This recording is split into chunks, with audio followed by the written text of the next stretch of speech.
Bom, a gente vai falar sobre o primeiro elemento dessa mudança do padrão de C++ 98 para os padrões mais recentes, que são chamados muitas vezes de C++ moderno. É a mudança mais notável, assim, mais clara, que aconteceu foram as funções lambda. Na verdade, todo mundo, inclusive eu, diz funções lambda, mas na verdade elas são expressões lambdas. A gente vai tentar explicar por quê. Bom, a questão é a seguinte: para que elas foram inventadas?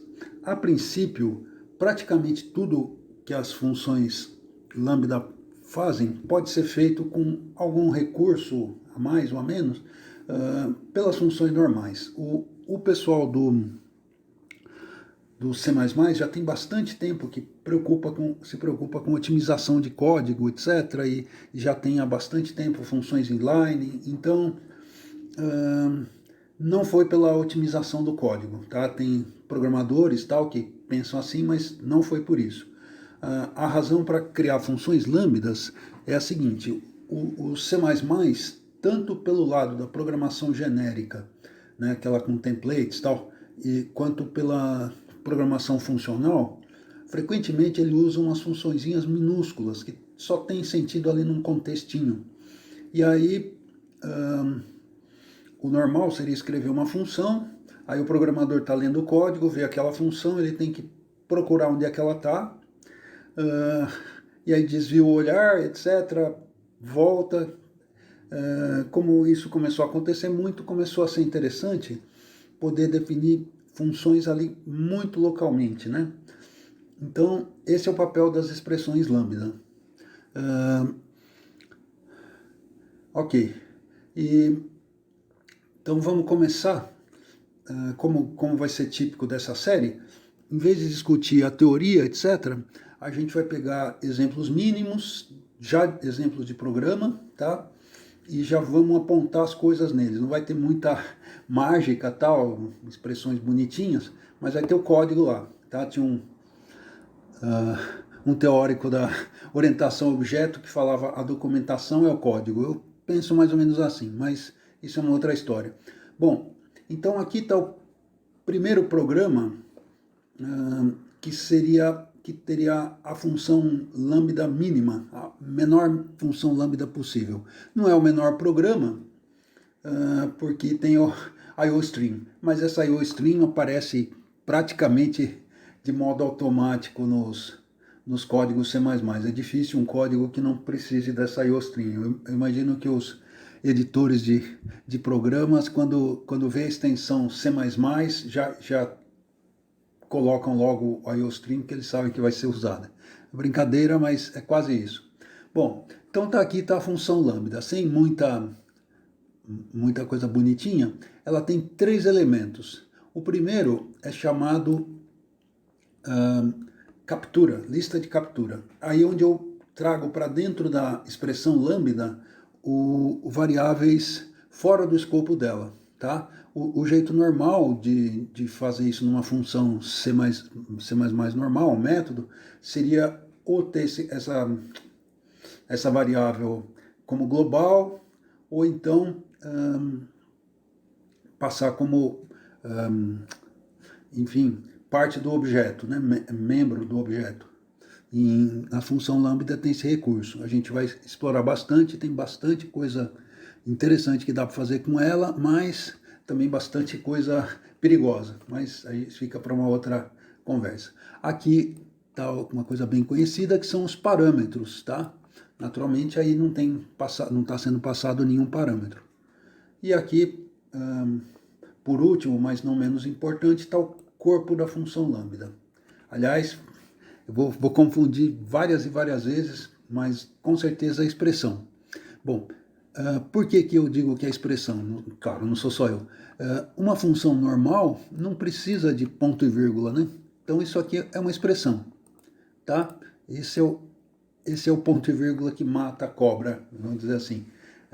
A gente pode falar função lambda, porque programação, no fundo, não é tão formalmente rigorosa, o importante é o resultado prático, né? mas o conceito é realmente expressão.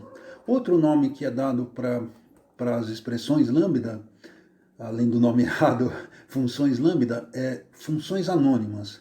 Porque uma função normal do C, do C++, tem um nome. Aqui não tem nome nenhum. Então, é outro nome dela. Um nome informal, claro, mas também é útil para entender o que ela faz.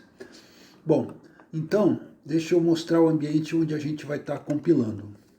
É um ambiente bem simples, que é o shell do Linux. Eu uso o Bash, tal, tem outros shells, tem gente falando de shells mais novos, mas eu uso o velho e bom Bash.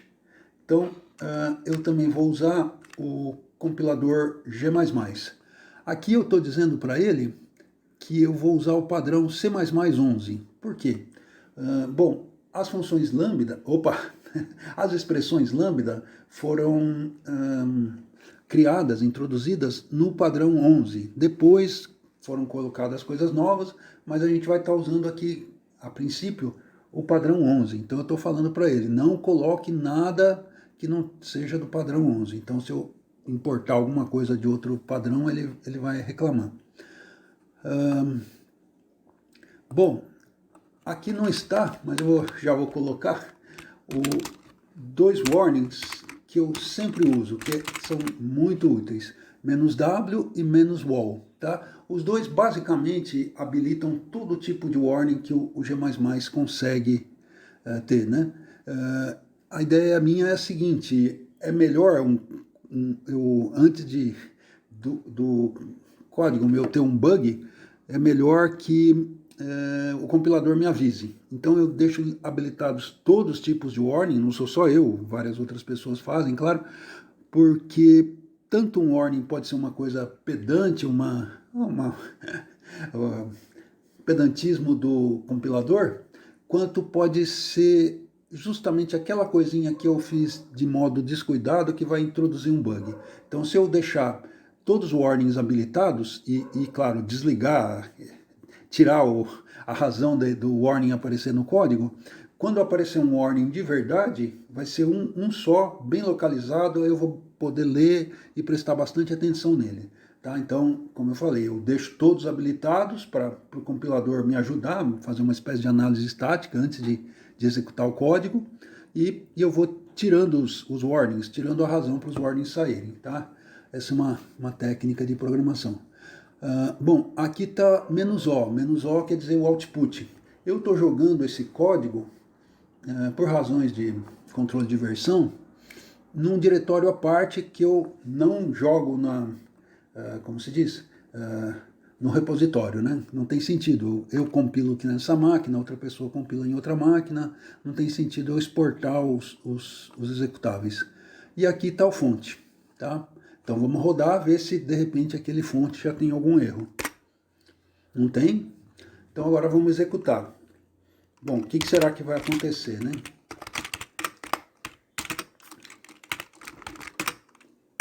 Nada. Por quê? Porque o código não faz nada.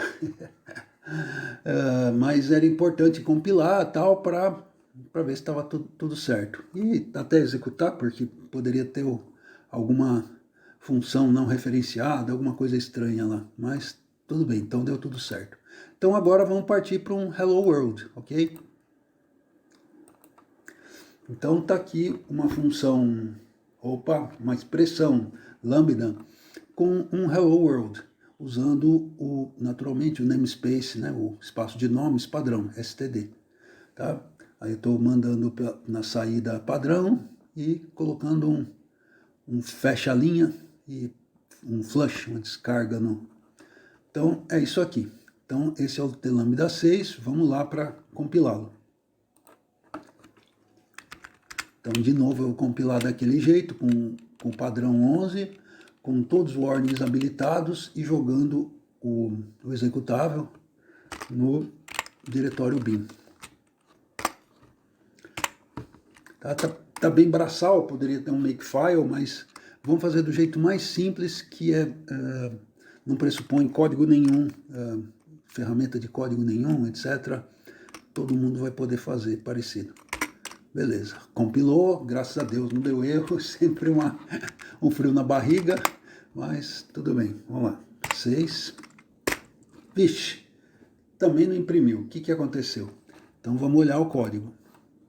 Bom, aparentemente estava tudo certinho. Então vamos ver, vou tirar isso nas aulas de matemática, a gente falava que o professor tirou da cartola, ou tirou do bolso do colete a solução, chamava de mandrake, etc.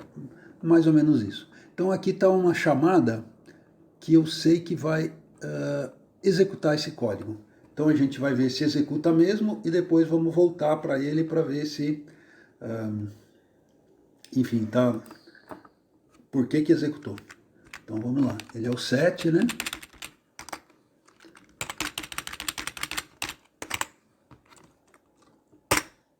Bom, primeira coisa boa é que compilou, pelo menos ele não deu warning, não reclamou de nada. Então vamos executar. Opa, funcionou. Então vamos ver o que tem de diferente esse código, o 7 do 6. Tá? Então tá aqui. Bom, eu vou apontar, mas o código é praticamente o mesmo, a não ser aquele parzinho de parênteses. Tá? Esse par de parênteses está significando que essa função está sendo chamada. Bom, ficou uma montoeira de símbolos aqui, parece Perl, aquela linguagem antiga que pouca gente usa agora, que tinha um monte de ponto e vírgula e arroba, e se você olhava e falava, parece japonês ou chinês, sei lá, uma linguagem que tem signos mais significativos do que letras. Então vamos ver esse lambda 8 aqui.